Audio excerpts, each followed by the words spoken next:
Trump rejects Israeli plan to kill Iranian supreme leader. U.S. officials say President Donald Trump opposed an Israeli plan to kill Iran's supreme leader, Ayatollah Ali Khamenei, according to two sources, amid ongoing waves of tit-for-tat strikes between Israel and Iran, as the U.S. president is making publicly and privately clear he prefers to keep the United States out of the fray for now. Over the weekend, one senior U.S. official told CNN the Israelis had an opportunity to kill Iran's supreme leader. The U.S. communicated to Israel that Trump opposed that plan, the senior official said, and the plan was not executed.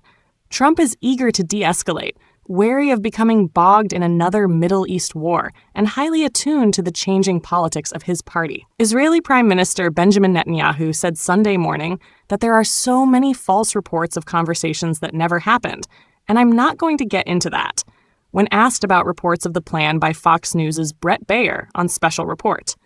A spokesperson for Netanyahu who told CNN that the reports of Trump rejecting an Israeli plan are, even as the conflict escalated, administration officials made clear they were open to continuing nuclear talks with Iran, hoping that, despite impossible odds, they could salvage a peaceful solution. Sources familiar with the matter say Israel has spoken with the U.S. about possibly increasing its level of involvement, though one Israeli official cautioned those conversations have not yet included practical discussions of the finer details. And while Trump hopes to avoid a prolonged conflict that could further destabilize the Middle East, some in the administration recognize that American military assistance may help Israel conclude its objectives more quickly, the sources said. We're not involved in it.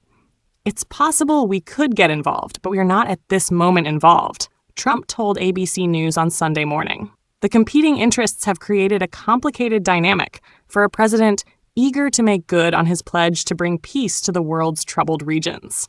Since Israel launched its first attack early Friday morning, the U.S. has offered defensive support to Israel, intercepting an onslaught of Iranian reprisal strikes. But Trump has stopped well short of joining Israel's military in its attempts to dismantle Iran's nuclear facilities, and now resisting pressure from fellow Republicans to join the fight. He said in a social media post Saturday that he felt the conflict should end as he continues to hold out hope for a negotiated agreement that would curb Tehran's nuclear ambitions, even after planned talks this weekend in Oman between the U.S. and Iranian negotiating teams were called off. At stake is Trump's promise to act as a global peacemaker, or, as he told his inaugural crowd in January, to bring a new spirit of unity to a world that has been angry, violent, and totally unpredictable. That vow has already been tested by his inability to bring about an end to the Ukraine conflict and halting efforts to stop the fighting in Gaza. Now, as a new flashpoint is threatening to spiral out of control on Trump's watch, the commander-in-chief is attempting to limit U.S. involvement. The U.S. had nothing to do with the attack on Iran tonight, Trump wrote on Truth Social late Saturday amid a fresh round of attacks in the region. If we are attacked in any way, shape, or form by Iran, the full strength and might of the U.S. armed forces will come down on you at levels never seen before.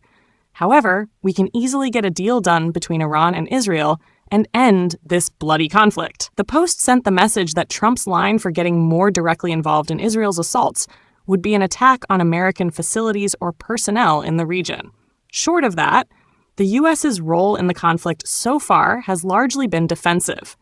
The Israeli operation against Iran is expected to take weeks, not days, and is moving forward with implicit U.S. approval, according to White House and Israeli officials. The Trump administration has not critiqued the weeks-long timeframe in private discussions, an Israeli official told CNN.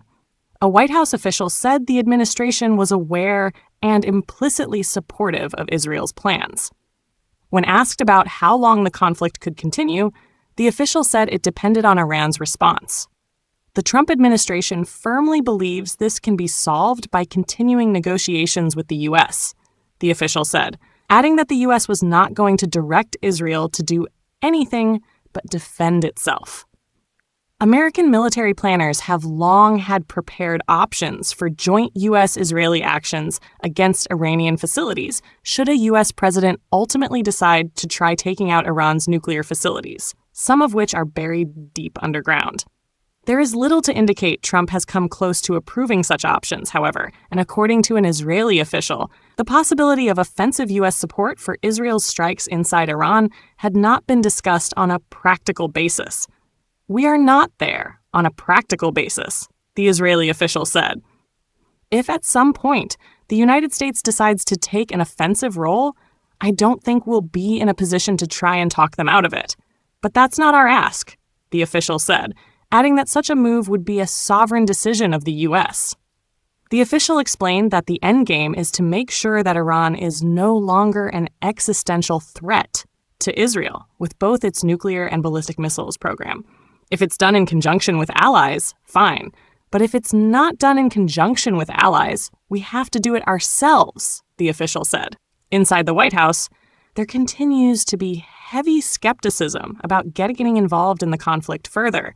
According to multiple officials familiar with the matter, Trump remains concerned about getting dragged into a war he didn't start and wanted to avoid, and is acutely aware of the complicated politics at play, those officials said. Though he publicly warned Israel against launching an attack on Iran ahead of Friday's strikes, he said afterward he was supportive of the effort and well aware that it was being planned. Trump has long promised not to engage in nation-building adventurism overseas, decrying his predecessors for sending American troops to die in wars that generated little benefit back home. For at least 2 decades, political leaders from both parties have dragged our military into missions it was never meant to be a part of, said Trump told graduating cadets at West Point last month.